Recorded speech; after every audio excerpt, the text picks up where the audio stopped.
بسم اللہ الرحمن الرحیم الحمدللہ رب العالمین الصلاۃ والسلام علی خاتم النبیین اللہم صلی علی سیدنا محمد وعلی آل سیدنا محمد۔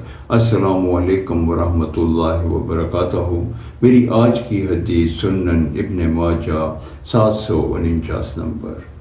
حضرت عمر بن شعیب نے اپنے والد شعیب بن محمد رضی اللہ تعالی عنہ سے روایت کیا ہے کہ نبی کریم حضرت محمد صلی اللہ علیہ وآلہ وسلم نے ارشاد فرمایا کہ مسجدوں میں خرید و فروخت اور شعر گوئی نہیں کرنی چاہیے۔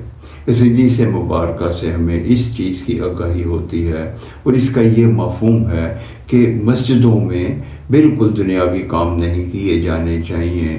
جس طرح تجارت کرنا، خرید و فروخت کرنا یا محفلیں لگا کے شعر گوئی کرنا، مسجدیں جو ہیں وہ خالصتاً عبادت گاہیں ہیں، یہاں پہ اللہ کا ذکر کیا جانا چاہیے، 5 وقتہ نماز قائم ہونی چاہیے، ہمیں یہاں پہ نوافل پڑھنے چاہیے اور آپس میں دین کے اوپر گفتگو کرنی چاہیے، یہاں پہ دین کی تعلیم دی جانی چاہیے، دنیاوی کام نہیں کیے جانے چاہیے۔ اللہ تعالیٰ ہمیں ایسا کرنے کی توفیق عطا فرمائے، آمین یا رب العالمین۔ السلام علیکم ورحمۃ اللہ وبرکاتہ۔